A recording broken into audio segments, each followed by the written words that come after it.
Hello' everyone, কি খবৰ তোমালোকৰ? আশা কৰিছোঁ সকলোৱে ভালে আছা। বহুতো ছাত্ৰ ছাত্ৰীয়ে মোক সুধি আছিলে যে আমাৰ পৰীক্ষালৈ মাত্ৰ 30 দিন আছে।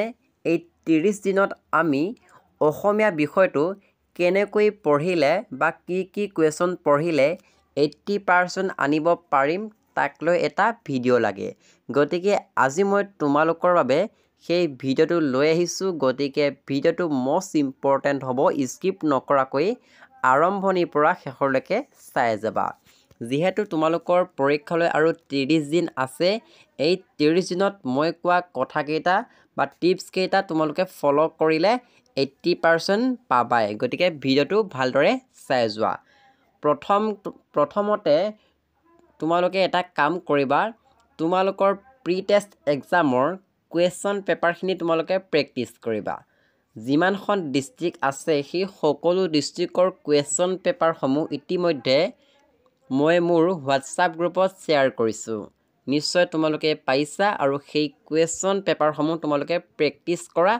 যিমান পাৰা প্ৰেক্টিছ কৰিবা, লিখাৰ প্ৰেক্টিছ কৰিবা, কিয়নো তোমালোকে লিখিব লাগিব। যিহেতু পৰীক্ষাত তোমালোকে লং কুৱেশ্যন হওক বা শ্বৰ্ট কুৱেশ্যন হওক আনচাৰসমূহ লিখিব লাগিব। গতিকে সেই প্ৰেক্টিছটো কৰিব লাগিব। প্ৰেক্টিছটো কৰিলেহে তোমালোকে পৰীক্ষাটো সোনকালে সময়মতে কুৱেশ্যন পেপাৰখন ছল্ভ কৰিবলৈ পাৰিবা। গতিকে প্ৰেক্টিছটো ৰেগুলাৰ কৰিবা।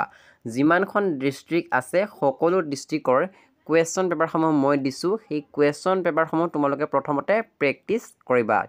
তাৰপিছত তোমালোকে পেটাৰ্ণটো চাব লাগিব যে 1 নম্বৰীয়া প্ৰশ্ন কেইটা আহিব, 2 নম্বৰীয়া প্ৰশ্ন কেইটা আহিব, ব্যাখ্যা কৰা পৰীক্ষাত কেইটা আহে, মূলভাৱ কেইটা আহে, সেই পেটাৰ্ণটো তুমি জানিব লাগিব। আৰু সেই পেটাৰ্ণটো যদি তুমি নাজানা আজি চাই লোৱা, অৰ্থাৎ 2024ত অনুষ্ঠিত কৰা HS ফাইনেল পৰীক্ষাৰ কুৱেশ্যন পেপাৰখন তুমি ডাউনলোড কৰি লোৱা আৰু সেই কুৱেশ্যন পেপাৰখনত তুমি চোৱা যে 1 নম্বৰীয়া প্ৰশ্ন কেইটা আহিছে। তোমালোকৰ 1 নম্বৰীয়া প্ৰশ্ন প্ৰায় প্ৰথমতে কৰিব লাগে প্ৰায় 6টা বা 7টা দিব পাৰে।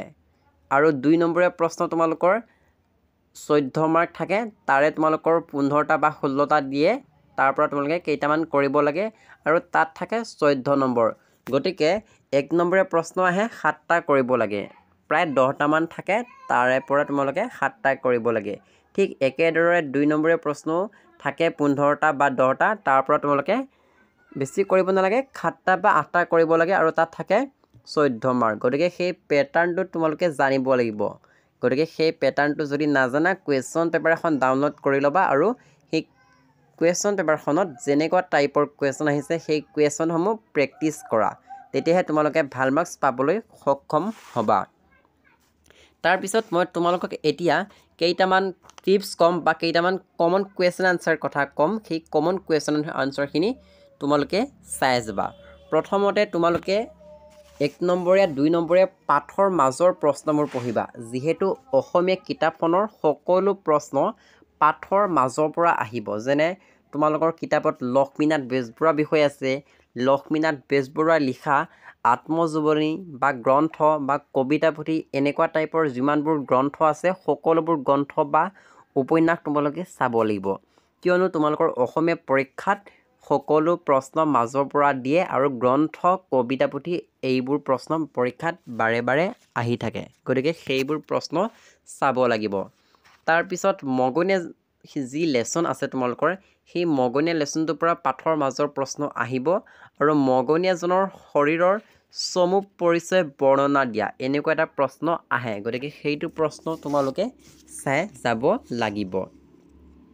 তাৰপিছত মই আৰু কেইটামান লং কুৱেশ্যন ক'ম, যিকেইটা তোমালোকৰ পৰীক্ষাৰ বাবে মষ্ট ইম্পৰ্টেণ্ট হ'ব। গতিকে লং কুৱেশ্যনকেইটা চাই যাবা ভালদৰে। তোমালোকৰ মূলভাৱ আহিব। এতিয়া মূলভাৱ কি আহিব? তোমালোকৰ কৰোন্তম কবিতাটিৰ মূলভাৱ আছে, উভতি নোহোৱাৰ কবিতা আছে, আঘোণৰ কুঁৱলী আছে। গতিকে এই 4টা মূলভাৱ যদি তোমালোকে চাই যোৱা বা যিকোনো 2টা চাই গ'লেও তোমালোকে লিখিবলৈ পাৰিবা।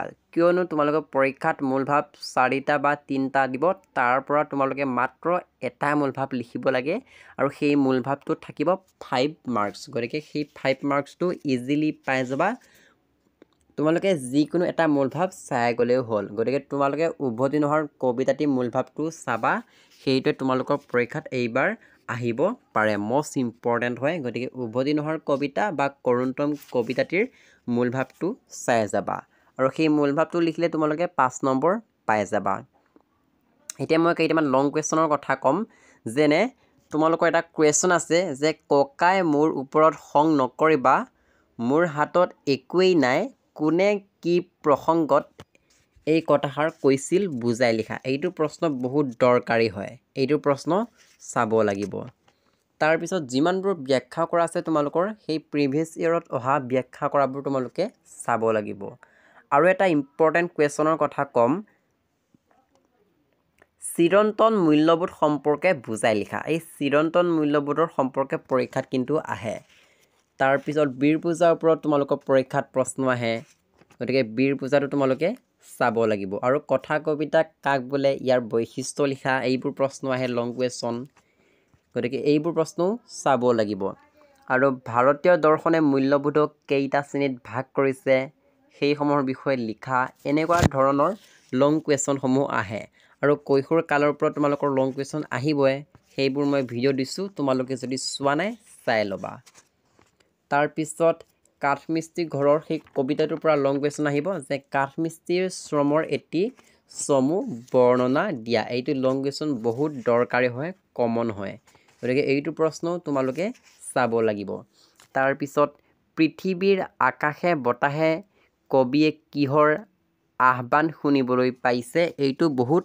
ইম্পৰ্টেণ্ট কুৱেশ্যন হয় গতিকে এনেকুৱা ধৰণৰ ইম্পৰ্টেণ্ট কুৱেশ্যনবোৰ চাব লাগিব তাৰপিছত তোমালোকৰ মোৰ মাতৃমুখ দৰ্শন সেই লেচনটোৰ পৰা আহে যে মোৰ মাতৃমুখ দৰ্শন শীৰ্ষক পাঠটিৰ লেখকে সম্বলপুৰৰ পৰা গুৱাহাটীলৈ কৰা ৰেল যাত্ৰাৰ এটি চমু বিৱৰণ দিয়া এইটো প্ৰশ্ন মষ্ট ইম্পৰ্টেণ্ট হয় আৰু এটা কুৱেশ্যন আছে যে ভাৰতীয় সংস্কৃতিৰ মূলাধাৰ বেদ কথাখিনি বহলাই লিখা এইটো বহুত দৰকাৰী আৰু কমন কুৱেশ্যন হয় তাৰপিছত বৰগীত কাক বোলে বৰগীতৰ ভাগসমূহ কি ভাগসমূহৰ বিষয়ে লিখা এইটো এটা কমন কুৱেশ্যন হয় এইবোৰো পৰীক্ষাত বাৰে বাৰে আহি থাকে আৰু সকলো সাহিত্যিকৰ গ্ৰন্থ উপন্যাস কবিতা পুথি যিমানবোৰ আছে সকলোবোৰ চাই যাবা সেইবোৰ পৰীক্ষাত আহিব তাৰপিছত তোমালোকৰ অসমীয়া গ্ৰামাৰ কি আহিব বিভক্তি কাক বোলে বিভক্তি কেই প্ৰকাৰৰ শব্দ বিভক্তি কাক বোলে কেই প্ৰকাৰৰ এইবোৰ প্ৰশ্ন আহিব তাৰপিছত প্ৰত্যয় কাক বোলে প্ৰত্যয় কেই প্ৰকাৰৰ কি কৃত প্ৰত্যয় কাক বোলে তদ্ধিত প্ৰত্যয় কাক বোলে এইবোৰ প্ৰশ্ন আহিব এইবোৰ যদি তুমি চাই যোৱা তেনেহ'লে পৰীক্ষাত লিখিব পাৰিবা তাৰপিছত জতুৱা ঠাঁচ বুলিলে কি বুজা জতুৱা ঠাঁচ কেই প্ৰকাৰৰ 2 প্ৰকাৰৰ জতুৱা ঠাঁচৰ নাম লিখা এইটো প্ৰশ্ন কমন হয় পৰীক্ষাত আহিবই তাৰপিছত তোমালোকৰ বাক্য ৰচনা অৰ্থাৎ জতুৱা ঠাঁচ দিব গতিকে বাক্য ৰচনা বুলি কোৱা হয় গতিকে সেইবোৰ পৰীক্ষাত আহে এতিয়া কেনেকুৱা ধৰণৰ আহিব প্ৰিভিয়াছ ইয়েৰত যিকেইটা এক্সামত আহিছে সেইবোৰ চাই গ'লেই হ'ব উদাহৰণস্বৰূপে পানীত হাঁহ নচৰা এইটো প্ৰশ্নও আহে ইয়াৰ অৰ্থটো হ'ল অতি বিপদ হোৱা গতিকে এনেকুৱা ধৰণৰবোৰ চাব লাগিব উদাহৰণস্বৰূপে হাড়ক মাটি কৰা হাত দীঘল কাণে কাণ মাৰি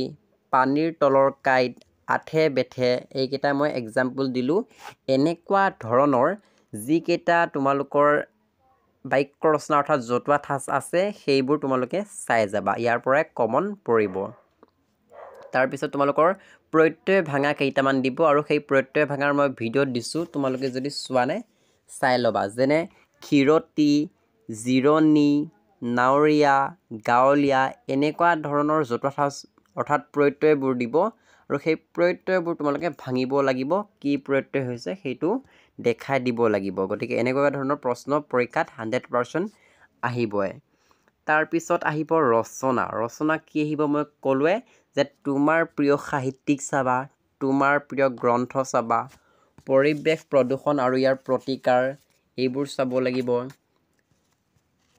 তাৰপিছত অসমৰ প্ৰাকৃতিক সম্পদৰ ওপৰত চাব পাৰা ৰসৰাজ লক্ষ্মীনাথ বেজবৰুৱাৰ বিষয়ে চাব পাৰা বা মাতৃভাষা শিক্ষাৰ প্ৰয়োজনীয়তা মানৱ সমাজলৈ বিজ্ঞানৰ অৱদান এইকেইখন ৰচনা যদি চাই যোৱা তোমালোকৰ পৰীক্ষাত কমন পৰিবই আৰু সামাজিক মাধ্যমৰ বিষয়ে চাব পাৰা এইবোৰ ৰচনা চাই যাবা গতিকে মই এতিয়া যিখিনি কথা ক'লোঁ বা যিখিনি ইম্পৰ্টেণ্ট কুৱেশ্যনৰ কথা ক'লোঁ এইখিনি কুৱেশ্যন যদি তোমালোকে চাই যোৱা তেনেহ'লে অসমীয়া পৰীক্ষাত 80% পাবাই অৰ্থাৎ লেটাৰ মাৰ্কছ পাবলৈ সক্ষম হ'বা গতিকে যিখিনি কথা ক'লোঁ ভালদৰে ভিডিঅ'টো আৰম্ভণিৰ পৰা শেষলৈকে ভালদৰে মনোযোগেৰে চাই যোৱা যদিহে বুজি পোৱা নাই ভিডিঅ'টো আকৌ আৰম্ভণিৰ পৰা শেষলৈকে চোৱা তেতিয়া ভালদৰে বুজি পাবা আৰু ভিডিঅ'টো বুজি পালেহে তুমি ভালদৰে পঢ়িব পাৰিবা গতিকে ভিডিঅ'টো শ্বেয়াৰ কৰি দিবা তোমাৰ বন্ধু বান্ধৱী আছে যদি ভিডিঅ'টো শ্বেয়াৰ কৰি দিবা যাতে সিহঁতেও উপকৃত হ'ব পাৰে যে পৰীক্ষাত কেনেকুৱা টাইপৰ প্ৰশ্ন আহে সেই কথাটো বুজি পাব গতিকে ভিডিঅ'টো তুমি শ্বেয়াৰ কৰি দিবা আৰু চেনেলটো ছাবস্ক্ৰাইব কৰা নাই যদি চেনেলটো ছাবস্ক্ৰাইব কৰি ল'বা ভিডিঅ'টো এটা লাইক কৰি দিবা আৰু ভিডিঅ'টো চোৱাৰ বাবে বহুত বহুত ধন্যবাদ আশা কৰোঁ তোমালোকৰ আহিবলগীয়া পৰীক্ষাসমূহ বহুত ভাল হয় আৰু তোমালোকে পৰীক্ষাসমূহ ভালদৰে দিবা বুলি আশা কৰিলোঁ গতিকে ভিডিঅ'টো ভাল লাগিলে চেনেলটো ছাবস্ক্ৰাইব কৰি দিবা গতিকে ভিডিঅ'টো চোৱাৰ বাবে বহুত ধন্যবাদ